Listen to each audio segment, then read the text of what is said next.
اعوذ باللہ من الشیطان الرجیم بسم اللہ الرحمن الرحیم۔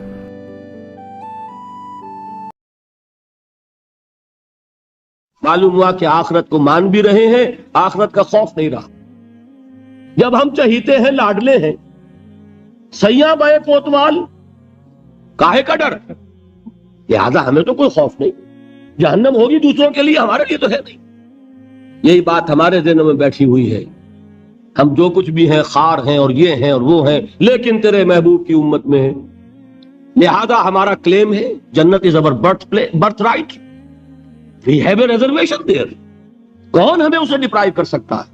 معلوم ہوا کہ آخرت پر ایمان ختم ہو کر رہ گیا اپنی تاثیر کے اعتبار سے، اس کا آپ کے کردار پر، آپ کے اخلاق پر، آپ کے عمل پر کوئی اثر مترتب نہیں ہوگا، اس لیے کہ نفی کر دی ہے اس تصور۔ اور اس میں کوئی ایک چیز نہیں، بے شمار چیزیں ہیں۔ جس نے آخرت کا سارا خوف دلوں سے نکال لیا، اور آخرت کا خوف نہیں ہوگا تو عمل درست نہیں ہوگا، پھر عشق رسول وہ شکل اختیار کرے گا۔ کھڑے ہوئے ہیں اور نعت میں زمین و آسمان کے کلابے ملا رہے ہیں، اور شکل دیکھیے تو 12 بجے ہوئے ہیں۔ سنت رسول صلی اللہ علیہ وسلم کی توفیق نہیں ہے، لیکن عشق رسول کے وہ بلند باغ دعوی ہیں کہ معلوم ہوتا ہے کہ اپنی جان اور تن اور من اور دھن سب کچھ ابھی نچھاور کر دیں گے، لیکن یہ ہے کہ رسول کا اتباع نہیں کر سکتے، رسول کے نقش قدم پر نہیں چل سکتے۔ قرآن پر ایمان کے دعوی ہیں، اور قرآن جس شے کو حرام ٹھہرا رہا ہے اسے اپنے لیے جائز کیا ہوا ہے۔ اللہ کے رسول فرماتے ہیں ما آمن بالقرآن من استحل محارمہ، جو قرآن کی حرام کردہ کسی شے کو اپنے لیے حلال ٹھہرا لے، اس کا قرآن پر کوئی ایمان نہیں۔ یہ سب کچھ کیوں ہے؟ آخرت کا خوف۔ قرآن مجید میں پہلی وحی جو آئی تھی اقرا، ان 5 آیات کے بعد 3 آیات ہیں، کاش کہ کوئی، جو میں نے آپ کو پہلے بتایا اس فلسفی کا نام جس نے 2 کتابیں لکھی، کانٹ، کاش کہ کوئی اسے یہ 3 آیات پڑھا دیتا۔ اقبال نے کہا تھا نا نیٹشے کے بارے میں، اگر ہوتا وہ مجذوب فرنگی اس زمانے میں تو اقبال اس کو سمجھاتا مقام کبریا کیا ہے۔ اگر کانٹ کہیں ہوتا اور اسے یہ 3 آیات کوئی پڑھا دیتا، کلا ان الانسان لیطغی، انسان میں بغاوت، سرکشی، تعدی، ظلم یہ پیدا ہو ہی جاتا ہے، دست درازی کر بیٹھتا ہے، دوسروں کا حق مار بیٹھتا ہے۔ کیوں؟ الراہ استغنا، کہ وہ دیکھتا ہے کوئی پکڑ نہیں ہے۔ اگر میں انگارہ ہاتھ میں پکڑوں ہاتھ جل جائے گا، اگر زبان پر رکھوں زبان جل جائے گی، جھوٹ بولوں کچھ نہیں ہوگا، چھالا بھی نہیں پڑے گا، جلنا تو بہت دور کی بات ہے۔ میں حرام خوری کر رہا ہوں، مجھے کوئی تکلیف نہیں پہنچ رہی، پھل رہا ہوں، پھول رہا ہوں، پھیل رہا ہوں، میری عزت بڑھ رہی ہے، لوگ میرے سے جھک کر مل رہے ہیں، سب کو معلوم ہے کہ حرام سے کما رہا ہوں، سب کو معلوم ہے اسمگلر ہوں، سب کو معلوم ہے بلیک مارکیٹیئر ہوں، لیکن پیسہ ہے میرے پاس، بڑے بڑے لوگ آتے ہیں، علماء آتے ہیں اور وہ مجھ سے ہاتھ ملاتے ہیں، تو مجھے کیا ضرورت پڑی ہے کہ میں حرام خوری چھوڑوں؟ ہے نا یہ بات؟ دنیا میں ان افعال کا نتیجہ نہیں نکل رہا۔ یہ ہے وجہ کہ جس کی وجہ سے انسان سرکشی میں، تعدی میں، ظلم میں، غلط کاری میں، حرام خوری میں بڑھتا چلا جاتا ہے۔ اس کا علاج کیا ہے؟ ان الی ربک الرجعی، یقیناً تیرے رب کی طرف لوٹ کر جانا ہے۔ دیر ضرور ہے، اندھیر نہیں ہے، بدلہ مل کر رہے گا، ہر ایک کو اپنے کیے کا پورا پورا بدلہ۔ ایک میں آپ کو خطبہ سناتا ہوں نہج البلاغہ کا، جو بھی مرتب ہے اس نے حضور کے کچھ خطبات بھی جمع کیے ہیں۔ حضور کا ایک سادہ سا خطبہ ہے، اس سے آپ کو اندازہ ہوگا ایمان بالآخرہ پر کس درجے حضور نے زور دیا ہے۔ واللہ لتموتن کما تنامون، خدا کی قسم تم سب کے سب مر جاؤ گے جیسے روزانہ رات کو سو جاتے ہو۔ ثم لتبعثن کما تستيقظون، پھر تمہیں اٹھا لیا جائے گا جیسے روزانہ صبح کو بیدار ہو جاتے ہو۔ ثم لتحسبن بما تعملون، پھر تمہارا حساب کتاب لیا جائے گا ان اعمال کا جو کر رہے ہیں۔ ثم لتجزون بالاحسان احسانا وبالسوء سوءا، اور پھر تمہیں لازماً بدلہ مل کر رہے گا، بھلائی کا بھلا بدلہ اور برائی کی بری سزا۔ اور وہ کیا ہے؟ وَإِنَّهَا لَجَنَّةٌ أَبَدًا أَوْ لَنَارٌ أَبَدًا، یا آگ ہے ہمیشہ ہمیش کے لیے اور یا جنت ہے ہمیشہ ہمیش کے لیے۔ یہ زور ہے کلام نبوی میں اس ایمان بالآخرہ کے۔ قرآن مجید میں آپ دیکھیں گے آخری پارے کی وہ صورتیں جو ابتدا میں نازل ہوئی ہیں، سارا زور آخرت۔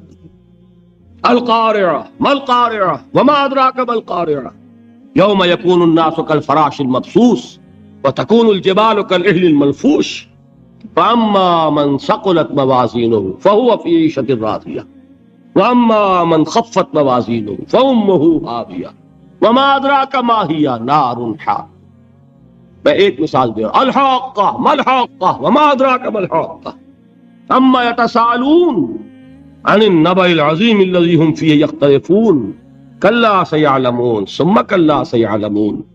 سارا زور آخرت ہے، اس لیے کردار بنتا ہے اس آخرت پر یقین کے نتیجے، عمل درست ہوگا اس آخرت پر یقین کے نتیجے میں۔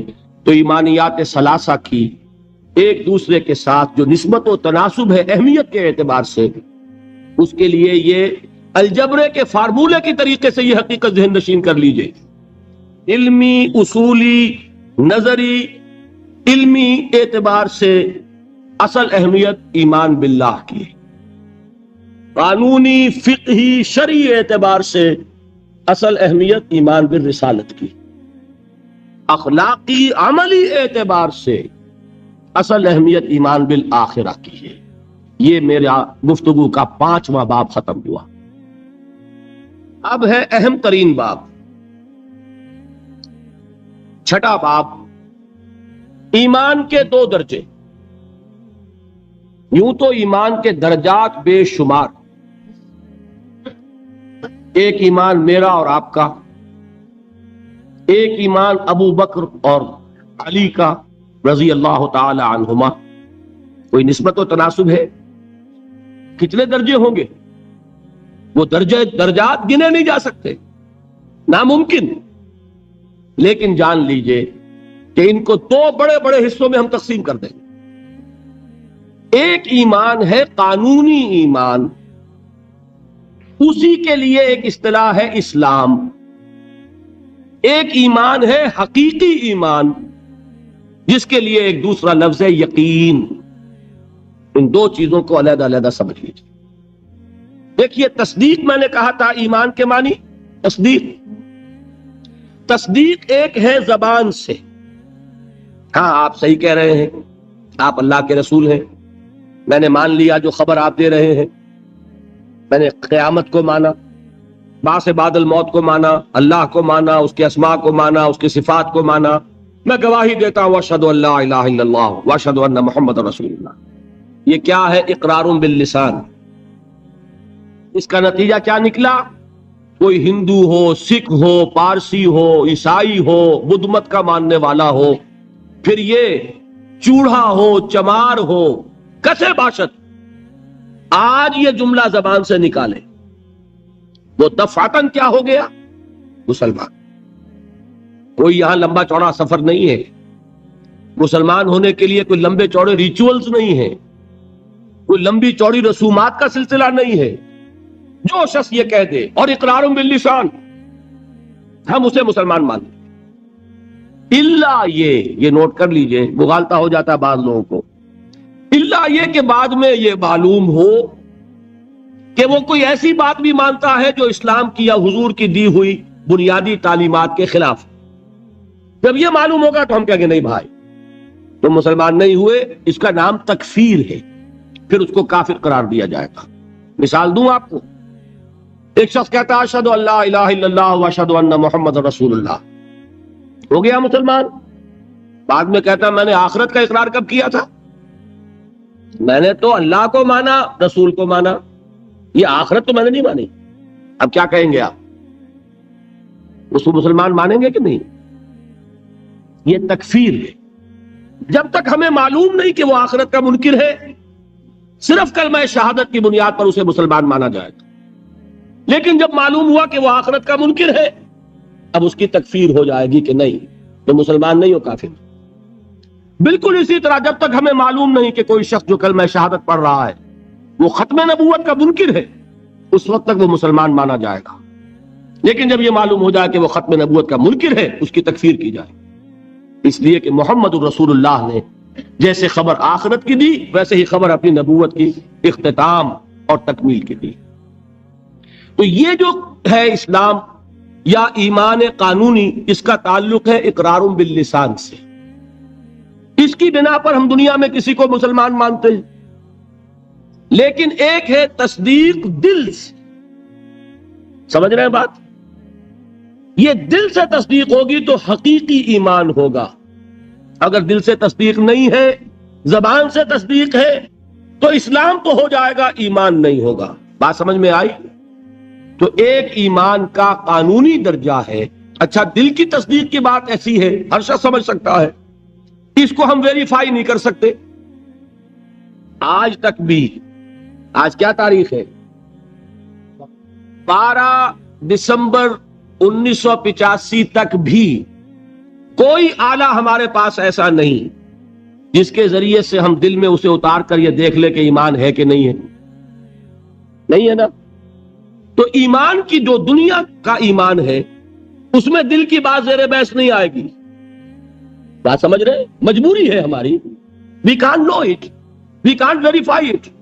ہم نے کسی کے دل میں اتر کر نہیں دیکھا. ہو سکتا ہے، دیکھیے، کوئی ہندو، کوئی سکھ پاکستان میں آتا ہے جاسوس کی حیثیت سے، وہ مسلمانوں کی شکل بنائے گا کہ نہیں؟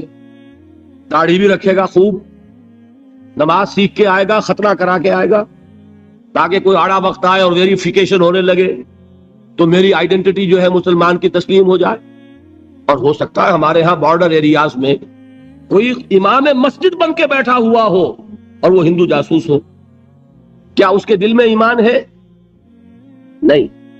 وہ بنا ہوا مسلمان ہے، لیکن ہمیں مسلمان ماننا پڑے گا. کیوں؟ unless you can prove it otherwise. آپ کے پاس کیا ثبوت ہے؟ ثبوت مل جائے گا تو آپ اسے پکڑ کر جیل میں ڈال دیں گے جاسوسی کے جرم میں. لیکن یہ کہ جب تک آپ کے پاس کوئی ثبوت نہیں ہے، you will have to accept him as a Muslim. اس لیے کہ مسلمان ہونے کے لیے قانونی طور پر ایمان کا تقاضا پورا کرنے کے لیے صرف اقرار باللسان ہے. دل کی تصدیق کو اس میں ہم کہیں زیر بحث لا ہی نہیں سکتے. It's impossible. یہی معاملہ اچھی طریقے سے سمجھ لیجئے. ایک شخص عین حالت جنگ میں، آج کل تو خیر دور سے ہوتی ہے ٹھاٹھا، لیکن یہ کہ وہ زمانہ جب کہ حضور کے زمانے میں جہاد ہوتا تھا، قتال ہوتا تھا، دو بدو جنگ ہے، تلوار ہے. واقعہ پیش آیا ہے بالفعل حضرت اسامہ ابن زید، جو یوں سمجھیے کہ حضور کے پوتے ہوئے. حضرت زید کو حضور نے منہ بولا بیٹا بنایا تھا. وہ تو جب سورہ احزاب نازل ہوئی اور اللہ نے فرمایا کہ اسلام میں کوئی منہ بولا بیٹا نہیں ہے، لوگ انہیں کہا کرتے تھے زید ابن محمد. حضور نے ان کو متبنہ بنایا ہوا ہے. پھر ان کو کہا گیا زید ابن حارثہ. تو ان کے بیٹے ہیں حضرت اسامہ، اور حضور انتہائی محبت کرتے تھے. ان کا یہ واقعہ ہوا، ایک جنگ میں ایک کافر کے ساتھ مقابلہ ہوا. حضرت اسامہ نے جبکہ بالکل وہ زد میں آ گیا، تلوار ان کی اٹھی ہوئی تھی، اس نے فوراً کلمہ پڑھ دیا، اشہد ان لا الہ الا اللہ واشہد ان محمد رسول. اب ان کے لیے ایک پرابلم ہو گیا، تلوار چلے یا نہ چلے. انہوں نے یہی سمجھا کہ یہ صرف جان بچانے کے لیے ہیلا کر رہا ہے، بہانہ کر رہا ہے. تلوار نہیں روکی، گردن اڑا دی. لیکن دل میں ایک دغدغہ بھی رہا کہ یہ بات پتہ نہیں میں نے صحیح کی غلط کی. حضور کی خدمت میں خود پیش کیا معاملے کو. حضور نے فرمایا اسامہ، کلمہ شہادت کے ہوتے ہوئے تمہاری تلوار کیسے چلی؟ عرض کیا حضور اس نے صرف جان بچانے کے لیے کلمہ پڑھا. حضور نے اس کی نفی نہیں کی، لیکن یہ فرمایا کہ اسامہ قیامت کے دن کیا جواب دو گے جب کلمہ شہادت تمہارے خلاف استغاثہ لے کر آئے. اس کلمہ شہادت اور قانونی ایمان کی یہ اہمیت ہے. اور مثال سننی چاہتے ہیں؟ قصر خلافت کا محاصرہ کیا ہوا ہے. حضرت عثمان 50 دن تک محاصرہ ہوا، پانی کٹا ہوا ہے، کوئی رسد جانے نہیں دی جا رہی. حضرت عثمان کو معلوم ہے یہ باغی ہیں، معلوم ہے کہ یہ لوگ اسلام کی صرف انہوں نے ڈھال لی ہوئی ہے، یہی ہے جو فتنہ پیدا کر رہے ہیں. لیکن وہ ڈھال قانونی ایمان کی ڈھال ہے، کلمہ شہادت ادا کر رہے ہیں. کوئی جرم ابھی ثابت نہیں ہو سکا. ابھی تو انہوں نے قتل نہیں کیا حضرت عثمان کو، شہید نہیں کیا، تو کسی جرم کے وقوع میں آنے سے پہلے اس کی سزا کیسے دے؟ حضرت عثمان کا جو فیصلہ تھا، بعض لوگ ناسمجھ لوگ، کم سمجھ لوگ، بلکہ میں سمجھتا ہوں کہ نیتوں میں فطور ہے جو یہ کہتے ہیں کہ حضرت عثمان نے یہ بڑا غلط کیا، بڑی کمزوری دکھائی. معاذ اللہ ثم معاذ اللہ. یہ وہی تو بات ہے. حضرت عثمان تلوار کیسے اٹھائیں جبکہ وہ کلمہ شہادت کی ڈھال رکھتے ہیں؟ کیا کہا تھا انہوں نے کہ میں ہرگز اپنی تلوار کو کسی کلمہ گو کے خون سے رنگین کرنے کے لیے تیار نہیں. یہ مجھے شہید کرنا چاہتے ہیں کر دیں، لیکن میں اپنی جان کے تحفظ میں کسی کلمہ گو کا خون نہیں بہاؤں گا، اس لیے کہ یہ کلمے کی ڈھال بہت بڑی ڈھال ہے، جس کو کہ حضرت اسامہ، حضور فرما رہے ہیں کہ اسامہ کیا جواب دو گے قیامت کے دن جب یہ کلمہ شہادت تمہارے خلاف استغاثہ لے کر آئے. یہ ہے اس قانون کی اہمیت. قانونی ایمان اس دنیا میں انتہائی اہمیت کا حامل ہے.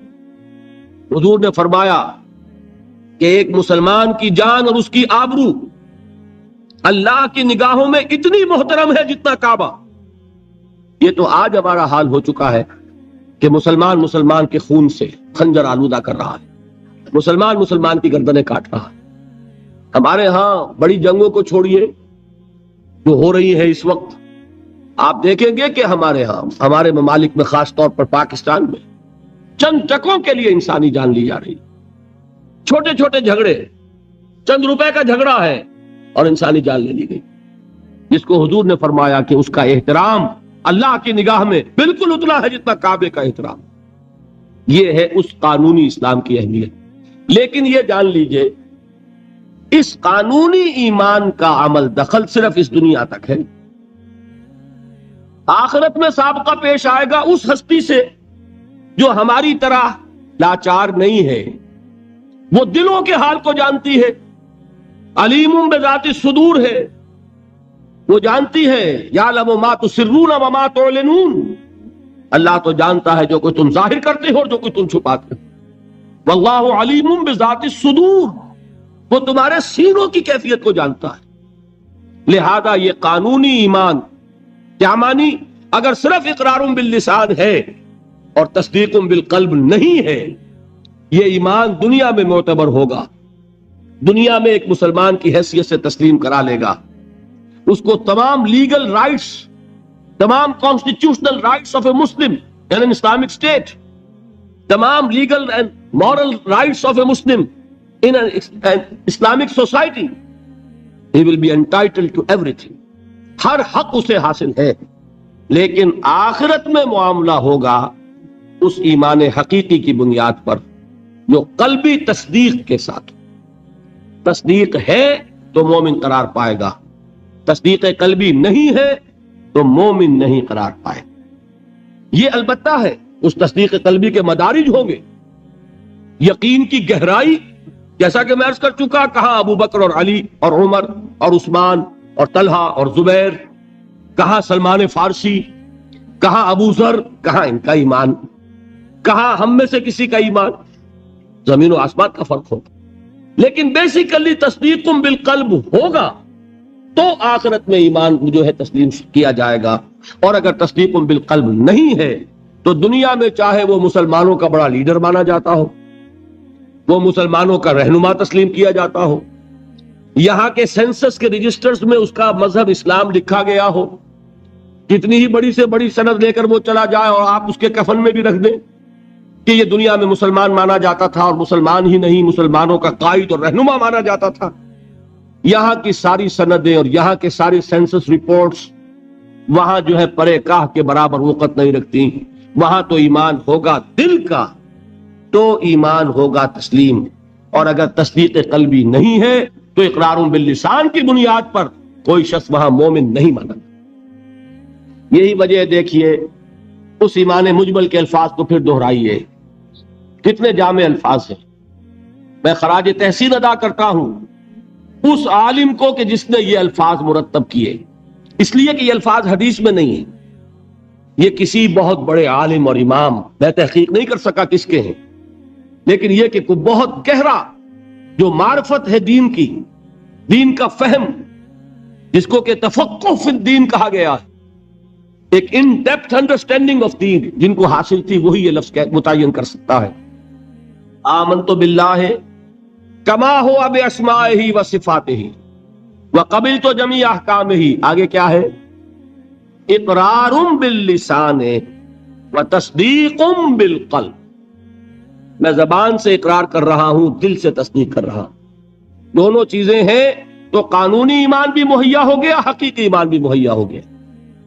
اور اگر یہ دونوں چیزیں نہیں ہیں، صرف اقرار باللسان ہے، تو وہ دنیا میں مسلمان سمجھا جائے گا، اگر تصدیق قلبی نہیں ہے آخرت میں وہ مومن شمار نہیں ہوگا۔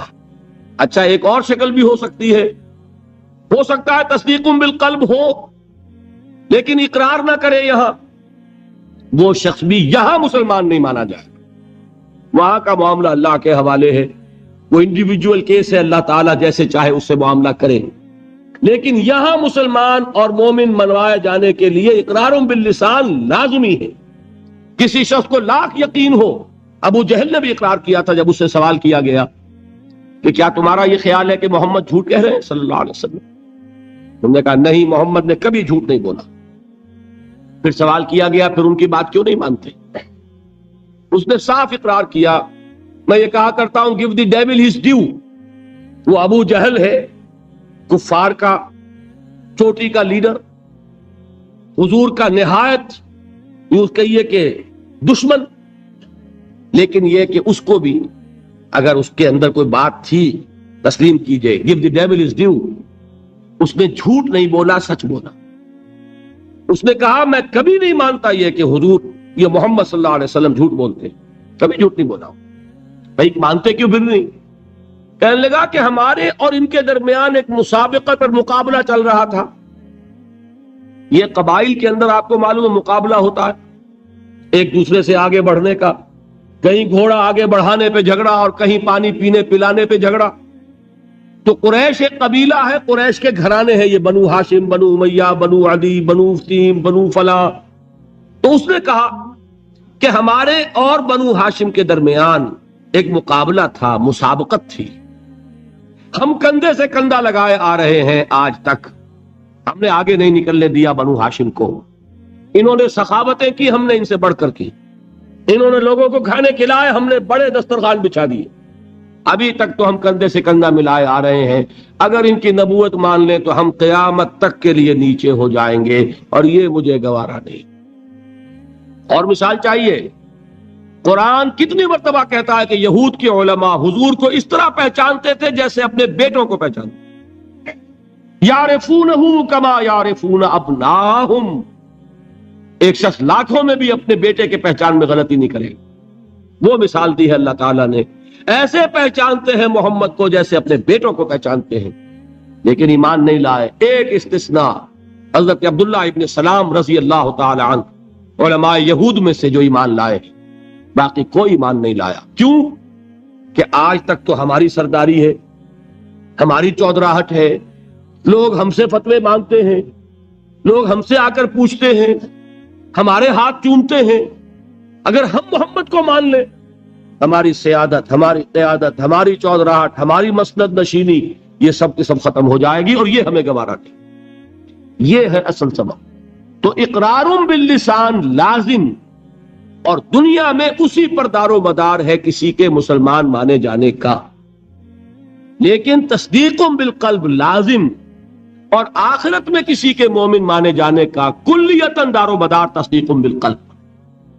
یہ دونوں باتیں علیحدہ علیحدہ، اصل میں ہمارے ہاں ایسا ہوا ہے کہ ان چیزوں میں صحیح طور پر علیحدہ علیحدہ نہ سمجھنے کی وجہ سے بڑی کنٹروورسیز ہو گئی ہیں، بڑے مغالطے، بڑے مباحثے، بڑے مناظرے، علم کلام کی بڑی بحثیں، ایمان کی حقیقت، ایمان اور عمل کا تعلق، ان چیزوں میں سارے اختلافات ریزالو ہو جاتے ہیں اگر یہ بنیادی بات آپ کو معلوم ہو۔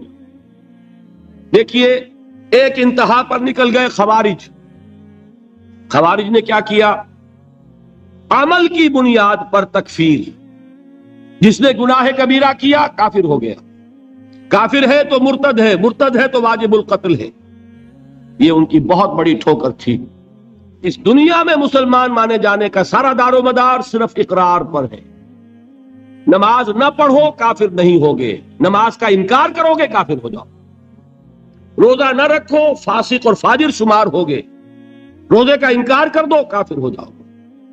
زکوٰۃ نہیں دیتے ہو، کوتاہی ہے، عملی کوتاہی ہے، گناہ ہے، اللہ کے ہاں سزا پاؤ گے، کافر نہیں ہوگے. زکوٰۃ کا انکار کر دو گے کافر ہو جاؤ. اسی طریقے سے کوئی شخص شراب پیتا ہے فاسق ہے، فاجر ہے، کافر نہیں ہے. اگر یہ کہہ دے شراب حرام نہیں ہے کفر ہو جائے، قرآن کی نفی ہو گئی، کفر ہے. کوئی شخص بدکاری کر بیٹھا ہے، کافر نہیں ہوا، گناہگار ہوا. اگر اس کے خلاف سزا، اگر مقدمہ ثابت ہو جاتا ہے سنسار کر دیجئے. حضور نے سنسار کیا، مرد کو بھی کیا، عورت کو بھی کیا، لیکن یہ کہ انہیں کافر نہیں کہا، بلکہ جنہیں سنسار کیا گیا تھا ان کے خلاف کسی نے اگر یہ جملہ بھی کہہ دیا کہ کتنا بے حیا مرد تھا یا کتنی بے حیا عورت تھی، تو حضور نے ڈانٹا. اس نے وہ توبہ کی ہے کہ اگر تمام مدینے والوں پر تقسیم کر دی جائے تو سب کی نجات کے لیے کافی ہو جائے. حالانکہ مدینے میں منافقین بھی بھرے ہوئے تھے. حضور نے فرمایا اتنی بڑی توبہ کی اس اللہ کی بندی نے. خطا ہو گئی، جذبات کے رو میں آ کر کوئی کیا نہیں کر بیٹھتا، لیکن آپ ذرا غور کیجئے، اس اللہ کی بندی کا تصور کیجئے جو خود چل کر آتی ہے، حضور مجھ سے وہ خطا ہو گئی ہے جس کی سزا رجم ہے، آپ مجھے پاک کر دیجئے، میں اللہ کے ہاں نہیں جانا چاہتی، مجھے آپ کو سزا دے کر اس دنیا میں پاک کر. حضور نے اپنا رخ پھیر لیا، وہ پھر آئی. حضور نے پوچھا دماغ خراب تو نہیں ہے؟ نہیں حضور، مجھ سے وہ خطا ہو گئی. اب مجبور ہو کر آپ پوچھتے ہیں حمل تو نہیں رہ گیا؟ یہ حضور رہ گیا. تو پھر اس ننھی جان کا کیا قصور ہے؟ جرم تمہارا ہے، اس کا کوئی جرم نہیں. جاؤ وضع حمل کے بعد آنا. وہ اللہ کی بندی وضع حمل کے بعد پھر حاضر. حضور پیدائش ہو چکی ہے، اب مجھے پاک کر. ذرا تصور کیجئے، جس کو کہا جاتا ہے وحشیانہ سزا، اور واقعہ یہ کہ اس سے زیادہ سخت موت کا آپ تصور نہیں کر سکتے. یہ کوئی الیکٹرک چیئر والی موت نہیں ہے کہ ایک کرنٹ گیا اور ختم ہوئے. یہ پھانسی کی موت نہیں ہے کہ ایک جھٹکا اس کے بعد انسان کو پتہ نہیں. یہ آپ کو نظر آ رہا ہے کہ جسم جو ہے پھڑپھڑا رہا ہے، تڑپ رہا ہے، اس کو کچھ پتہ نہیں. یہ موت کے پتھراؤ ہو رہا ہو اور ایک ایک پتھر جو ہے جسم کے اندر گھاؤ ڈال رہا ہو اور خون کے فوارے چھوٹ رہے ہو اور جان اس طرح نکل رہی ہو، لیکن وہ اللہ کی بندی خود پیش کر رہی ہے اپنے آپ وضع حمل کے بعد حاضر. حضور نے فرمایا ابھی تو اس بچے کی زندگی کا دار و مدار تم پر ہے، جاؤ ابھی دودھ پلاؤ. پھر آتی ہے، بچے کے ہاتھ میں ٹکڑا ہے روٹی کا، کھا رہا. حضور دیکھیے اب یہ روٹی کھانے لگا ہے، اب مجھے پاک کر دی. اب مجبوراً حضور سزا کا حکم دیتے ہیں، جاؤ اس کو رجم کر دو. جب رجم کیا جا رہا تھا کسی شخص کی زبان سے نکل گیا کتنی بے حیا عورت تھی. اس پر ڈانٹ پلائی ہے حضور نے صلی اللہ علیہ وسلم. اللہ کی اس بندی نے وہ توبہ کی ہے کہ اگر تمام مدینے کے لوگوں پر تقسیم کر دی جائے تو سب کی نجات کا ذریعہ بنے. لیکن جرم جرم ہے، سزا ملے گی، البتہ کفر نہیں ہے. تو جرم اور کفر، گناہ اور کفر، یہ دو علیحدہ چیزیں. مغالطہ ہو گیا.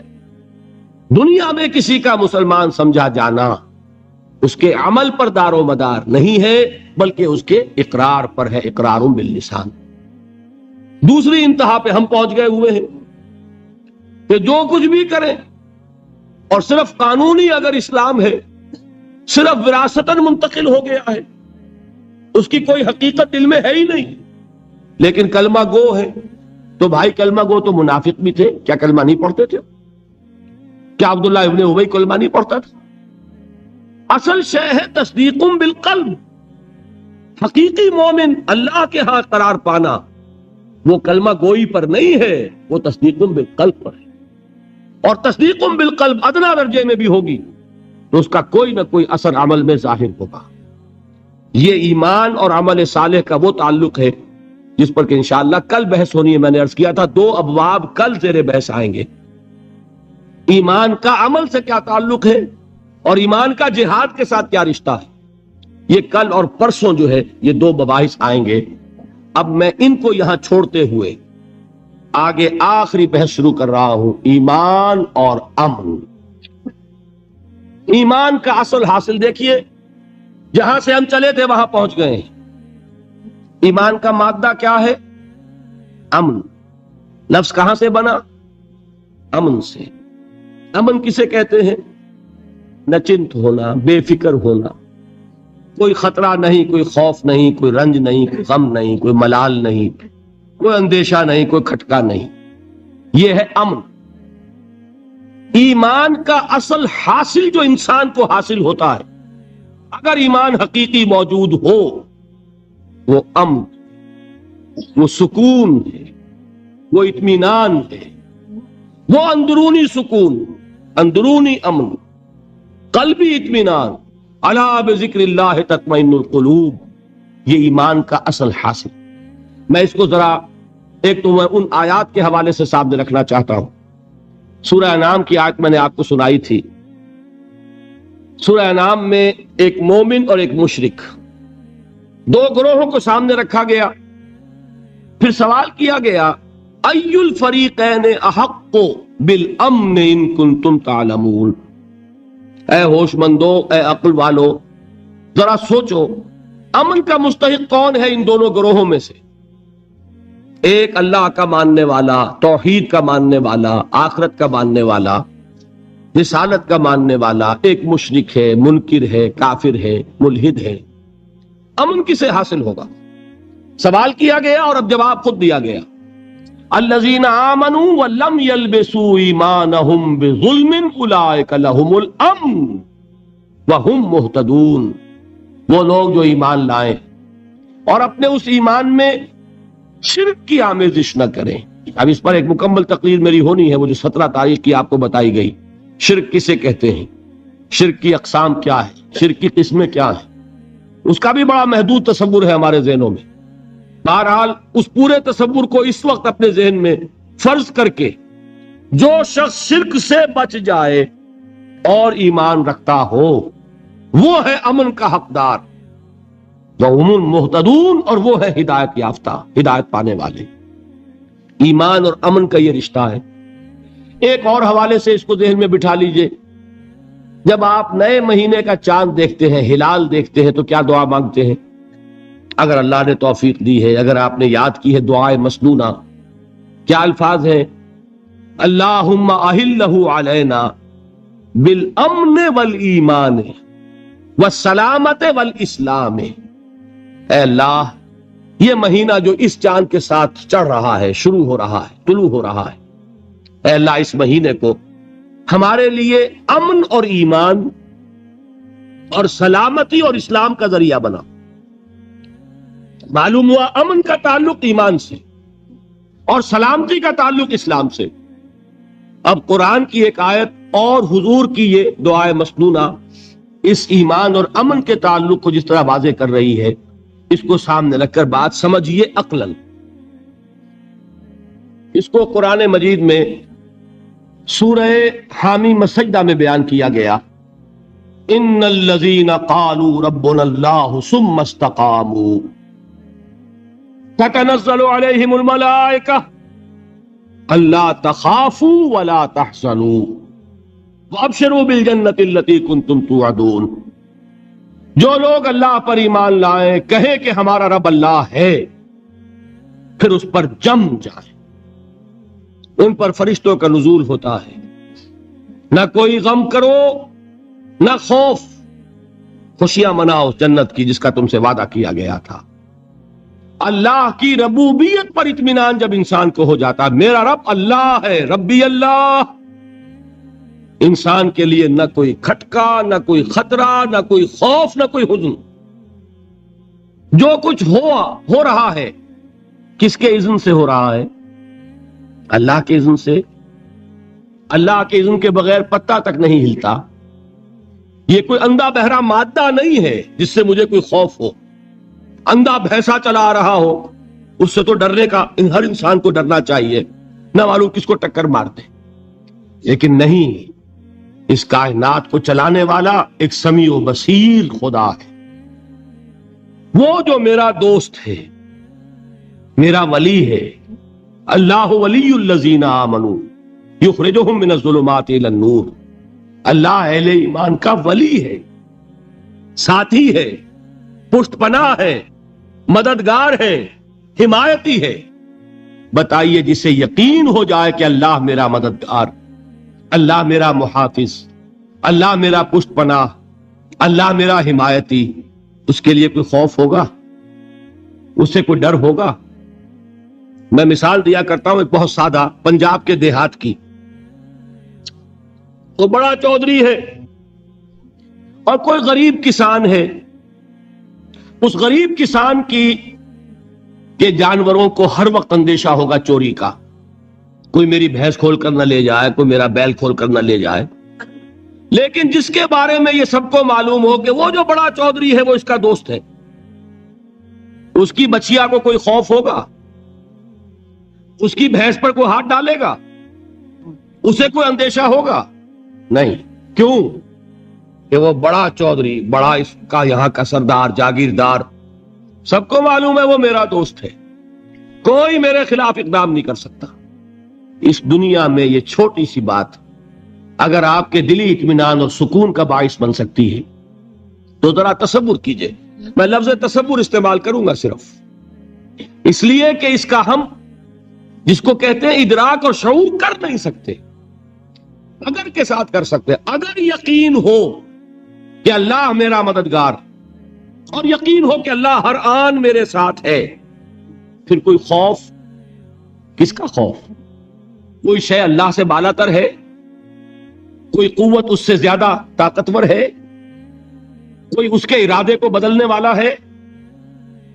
کوئی اس کی مشیت کے آڑے آنے والا ہے؟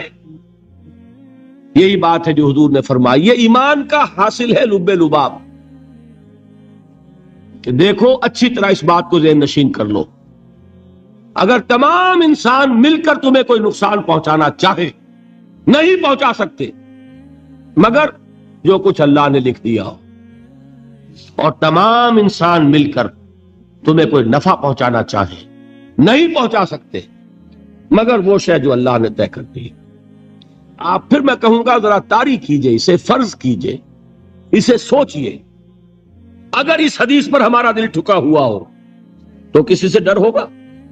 یہ مجھے نقصان نہ پہنچا دے، یہ میری رپورٹ خراب نہ کر دے، یہ میری انکریمنٹ نہ رکوا دے، یہ میرا یہ نہ بگاڑ دے، یہ میرے یہ نقصان نہ پہنچا دے۔ اس کا ڈر، اس کا ڈر، اس کا خوف، اس کی خوشامد، اس کے لیے جا کر طرح طرح سے اپنی عزت نفس کو ذلیل کروانا اس کے سامنے، یہ سب کچھ کیوں کرتا ہے انسان؟ جب سمجھتا ہے کہ اس کے ہاتھ میں میرا کوئی نفع ہے، اس کے ہاتھ میں میرے لیے کوئی ضرر ہے، یہ مجھے کوئی گزند پہنچا سکتا ہے، یہ مجھے کوئی نقصان پہنچا سکتا ہے، یہ میرا کوئی کام بنا سکتا ہے، یہ میری کوئی ضرورت پوری کر سکتا ہے، اسی کا نام شرک ہے۔ جہاں آپ نے یہ سمجھا کہ غیر اللہ کے اندر کوئی طاقت موجود ہے، وہی شرک ہے۔ بتوں سے تجھ کو امیدیں، خدا سے نو امیدی، مجھے بتا تو صحیح اور کافری کیا ہے؟ شرک تو یہ ہے۔ جس پر بھی تمہیں یہ خیال ہے، کلمہ ہے یہ کلمہ سوم، لا حول ولا قوت الا باللہ، ذرا اس پر دل کو کبھی اگر آپ تصور کریں، پھر فرض کریں، دل ٹھک جائے اس پر، کوئی طاقت نہیں۔ یہی بات تھی جو شیخ عبد القادر جیلانی رحمت اللہ علیہ نے اپنی وصیت میں اپنے بچے سے کہی۔ 11ویں دینے والے ہیں، لیکن حضرت شیخ عبد القادر جیلانی کی وصیت اور تعلیمات کو کتنے لوگ ہیں جانتے ہو؟ یہ جن مقامات تک پہنچے ہیں وہ کس چیز کی بدولت پہنچے؟ انہوں نے جو پیغام دیا وہ کیا تھا؟ اے میرے بچے، جس طریقے سے قرآن مجید میں حضرت لقمان کی نصیحتیں جو ہے نقل کر دی گئی ہیں، میں یہ عرض کروں گا بالفرض اگر قرآن حضرت عبد القادر جیلانی کے بعد نازل ہوا ہوتا تو شیخ عبد القادر کی یہ نصیحتیں بھی قرآن میں درج ہوتی۔ اتنی اونچی نصیحتیں ہیں۔ اے میرے بچے، اس حقیقت کو ذہن نشین کر لے، لا فاعل فی الحقیقت ولا مؤثر الا اللہ، اس کائنات میں نہ کوئی فاعل حقیقی ہے نہ مؤثر حقیقی ہے سوائے اللہ۔ کسی شے میں کوئی تاثیر نہیں اگر اللہ نہ چاہے۔ آگ جلا نہیں سکتی اگر اللہ نہ چاہے، پانی ڈبو نہیں سکتا اگر اللہ نہ چاہے، زہر ہلاک نہیں کر سکتا اگر اللہ نہ چاہے، کوئی چیز فائدہ نہیں پہنچا سکتی اگر اللہ نہ چاہے. تو در در پہ کیوں سر جھکاتے ہو؟ در در پر کیوں جبیں سائی کرتے ہو؟ سب کے سامنے کیوں ہاتھ پھیلاتے ہو؟ ایک اللہ سے مانگو، ایک اللہ کے سامنے زمین پر اپنی جبین رکھو. لا فاعل فی الحقیقت ولا مؤثر الا اللہ. نظر آتا ہے ہمیں کہ پانی پیاس بجھا دیتا ہے، پیاس بجھانے کی صلاحیت پانی میں نہیں ہے، اللہ کے اذن سے. کھانا بھوک مٹا دیتا ہے، بھوک مٹانے کی صلاحیت کھانے میں نہیں ہے، اذن رب میں ہے. دیکھیے یہی یقین تھا. حضرت موسیٰ علیہ السلام کا واقعہ یاد کیجئے. سامنے سمندر آ گیا ہے، قوم دیکھتی ہے پیچھے کہ گرد و غبار کا طوفان. معلوم ہوا کہ فرعون اپنے لشکر سمیت آ گیا. لشکر جب چلتا تھا تیز رفتاری کے ساتھ تو گرد و غبار کا جو طوفان اٹھتا تھا اس کا تصور کیجیے. اور لمحہ بلمحہ وہ قریب آ رہا ہے. پوری قوم نے کیا کہا؟ اے موسیٰ انا لمدرکون، اے موسیٰ ہم کو پکڑے گئے.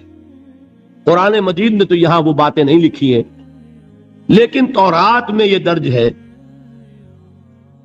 کہ بنی اسرائیل جھگڑنے لگے، دست و گریبان ہو گئے موسیٰ کے ساتھ. موسیٰ ہمیں یہاں مروایا لا کر، اس سے تو ہم ہی بہتر تھے. وہاں کھانے کو ملتا تھا، زندگی تو تھی، بیگار ہم کر رہے تھے، موت تو نہیں تھی.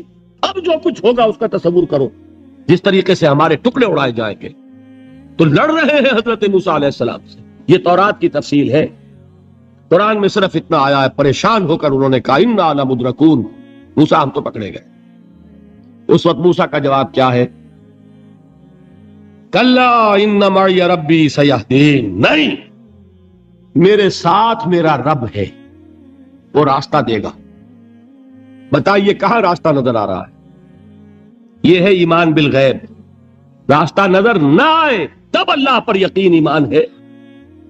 جیب میں پیسے ہوں اور تب دل کو اطمینان ہے تو ایمان کس پر ہوا؟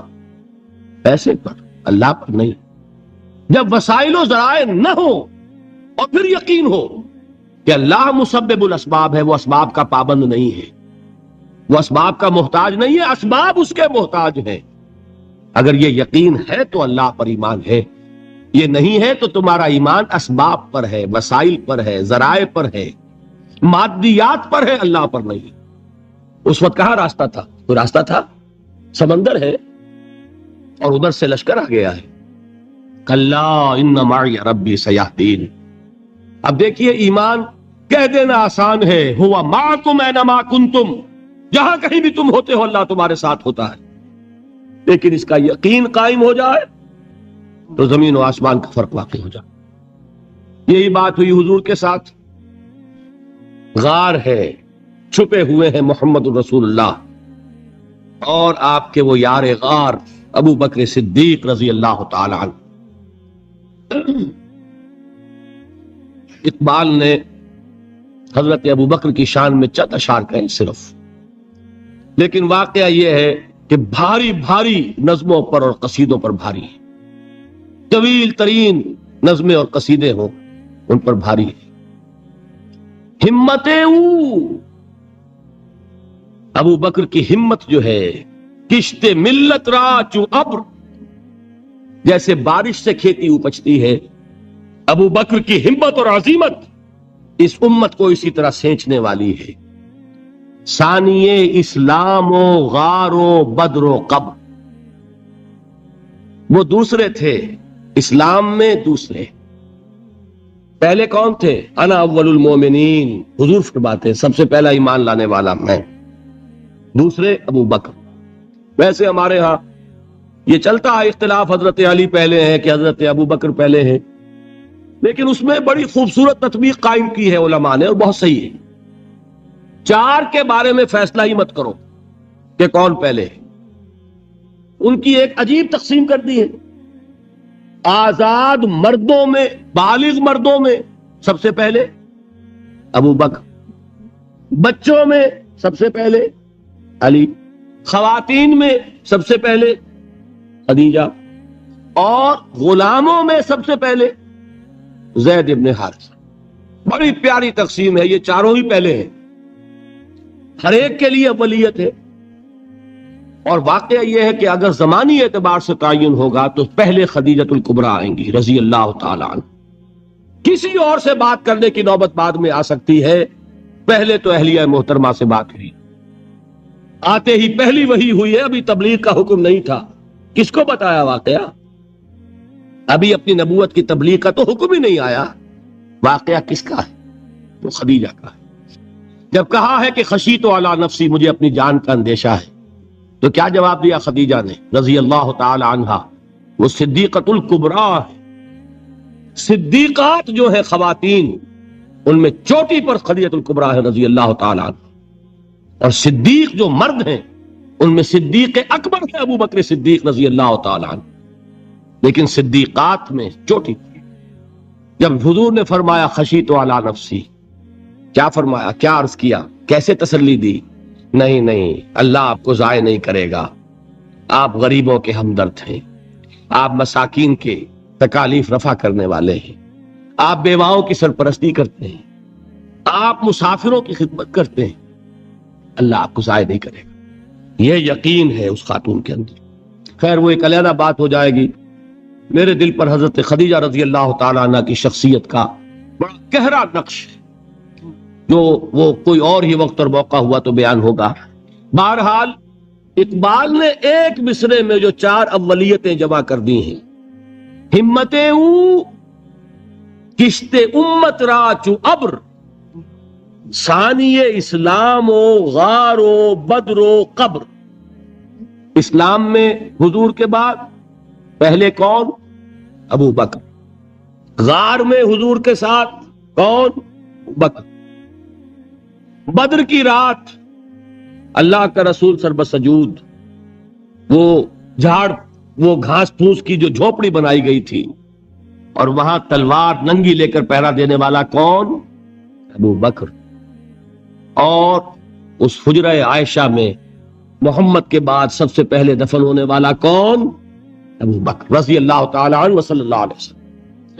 وہ جو معاملہ میں سنا رہا تھا غار ثور کا، حضرت ابو بکر بھی حضور کے خیال سے لرز گئے ہیں۔ آپ کو یاد ہوگا کہ جا کر پہلے تمام جتنے سوراخ تھے انہیں بند کیا ہے۔ ایک سوراخ رہ گیا تھا جس کو بند کرنے کے لیے کوئی کپڑا نہیں تھا، وہاں اپنی ایڑی رکھی ہے، تب کہا ہے حضور سے تشریف لائیے، اور اپنے زانو پر حضور کو لٹایا ہے، اور وہاں کسی موذی جانور نے کاٹا ہے، حضور کی آنکھ لگ گئی تھی۔ اس وقت اس بل کے اندر جو بھی بچھو ہے کیا ہے واللہ عالم، اس نے کاٹا ہے۔ اس کی تکلیف کی وجہ سے ابو بکر کی آنکھوں سے آنسو ٹپک گئے، حضور کے چہرے مبارک پر پڑے ہیں، تو حضور جاگے ہیں، معاملہ کیا ہے؟ ایڑی نہیں ہٹائی وہاں سے، مبادا وہ جانور وہاں سے نکل کر محمد الرسول اللہ کو کوئی گزن پہنچا دے۔ ابو بکر کی ایڑی ہے، جس طرح چاہے کھا لے، ختم کر دے، جان نکل جائے تب کوئی آنچ آئے محمد پر تو آئے، لیکن جیتے جی نہیں۔ وہ ہے ابو بکر۔ حضور کے خیال سے اس وقت حضور نے پھر اپنا لعاب دہن لگایا ہے، اس سے پھر آپ کی تکلیف ختم ہوئی۔ جیسے خیبر میں حضرت علی کی آنکھ دکھ رہی تھی، اس کو جو شفا حاصل ہوئی ہے وہ بھی حضور کے لعاب دہن سے ہوئی۔ تو بہرحال اس وقت انہوں نے کہا ہے کہ اے نبی یا رسول اللہ، اگر اس وقت ان میں سے کسی نے غیر ارادی طور پر بھی اپنے قدموں کی طرف جھانک لیا تو پکڑے جائیں۔ کیا جواب تھا اللہ کے رسول کا؟ لا تحزن ان اللہ معنا، اللہ ہمارے ساتھ ہے، کیوں گھبراتے ہو ابو بکر؟ یہ ہے ایمان باللہ، میرا مالک اللہ، میرا رازق اللہ، میرا محافظ اللہ، میرا مددگار اللہ، میرا پشت پناہ اللہ، میرا دوست اللہ۔ یہ دوستی ہے اللہ کی جو لب لباب ہے، حاصل ہے ایمان کا، اسی کا نام ولایت ہے۔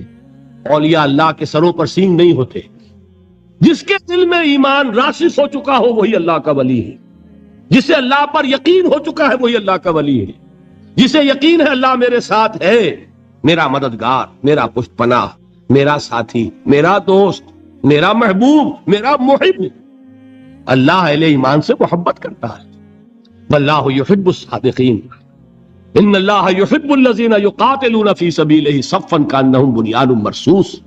اللہ محبت کرنے والا، اہل ایمان محبوب، اور اہل ایمان محبت کرنے والے اللہ محبوب. والذین آمنوا اشد حبا للہ. آپ تصور کیجئے جسے یہ رشتہ ایمان یا رشتہ ولایت حاصل ہو جائے، الا ان اولیاء اللہ لا خوف علیہم ولا هم یحزنون. آگاہ ہو جاؤ، اللہ کے دوستوں کے لیے نہ کوئی خوف ہے نہ کوئی حزن ہے. اور میں بیان کر چکا تھا خوف اور حزن کے خاتمے ہی کا نام امن ہے. زوال خوف، زوال حزن. یہ خوف اور حزن کیوں آتے ہیں بار بار؟ اللہ تخافوا ولا تحزنوا، دونوں آ گئے. الا ان اولیاء اللہ لا خوف علیہم ولا هم یحزنون، پھر وہی دو. وہ کیوں ہے؟ خوف ہوتا ہے کسی مستقبل کی بات کا، یہ نہ ہو جائے، وہ نہ ہو جائے، یہ نقصان نہ پہنچ جائے، یہ تکلیف نہ ہو، یہ غضب نہ آ جائے. خوف ہے مستقبل سے. حزن ہے یہ کیوں ہوا، یہ نہیں ہونا چاہیے تھا، یہ میرا فلاں چیز میرے ہاتھ سے جاتی رہی ہے، فلاں موقع نکل گیا، اب بیٹھے ہوئے ہیں اندر ہی اندر کڑ رہے ہیں، صدمہ ہے اور رنج ہے. اور جو اللہ پر ایمان رکھتا ہے وہ جانتا ہے ما اصاب من مصیبت فی الارض ولا فی انفسکم الا فی کتاب من قبل ان نبرأها ان ذلک علی اللہ یسیر لکی لا تعصوا علی ما فاتکم ولا تفرحوا بما آتاکم واللہ لا یحب کل مختال فخور. اس زمین میں یا تمہاری جانوں میں کوئی تکلیف، کوئی مصیبت نہیں آ سکتی سوائے اس کے کہ جو اللہ نے لکھ دی ہو، اس سے پہلے کہ وہ ظاہر ہو. جس کو یہ حقیقت معلوم ہو گئی اس کو یہ طرز عمل اختیار کرنا چاہیے. جو چیز چھن جائے، جاتی رہے، چھوٹ جائے، اس پر افسوس نہ کرو. کس نے چھینی؟ دوست نے. دوست کے فیصلے پر شکایت. دوستی کو بٹا لگا رہے ہو، سرے تسلیم خم ہے جو مزاج یار میں آئے. اگر دوستی ہے تو پھر تو تمہیں گردن جھکانی چاہیے کہ ہر چے ساقی ماریخت عین الطافست، جو بھی میرا ساقی میرے پیالے میں ڈال دے اس کا کرم ہے. جو اس کی طرف سے آئے اس پر کوئی رنج نہیں، کوئی صدمہ نہیں، کوئی غم نہیں، کوئی شکایت نہیں، کوئی شکوہ نہیں. اور جو ہوگا وہ اس کے اذن کے بغیر نہیں ہوگا، اور اس کا اذن ہوگا تو یقیناً میرے لیے خیر ہی خیر ہے. چاہے وہ ناگوار شے ہو، بظاہر مجھے اچھی نہ لگ رہی ہو، میری شارٹ سائٹڈنس میں مجھے وہ نظر آ رہی ہے کہ میرے لیے بری ہے، لیکن قرآن نے کہا ہے عسیٰ ان تکرہوا شیئا وہو خیر لکم وعسیٰ ان تحبوا شیئا وہو شر لکم واللہ یعلم وانتم لا تعلمون. ہو سکتا ہے تم کسی چیز کو ناپسند کرو، درحال ہے کہ اسی میں تمہارا خیر ہو، اور ہو سکتا ہے تم کسی چیز کو پسند کرو، درحال ہے کہ اس میں تمہارا شر ہو. اللہ جانتا ہے، تم نہیں جانتے. جب مجھے یہ بات معلوم ہو گئی میں نے اپنا معاملہ اللہ کے حوالے کیا. سپردم بے تو مایا خیش را دانی حساب کم و بیش را. اے رب جو تو چاہتا ہے وہ ہو.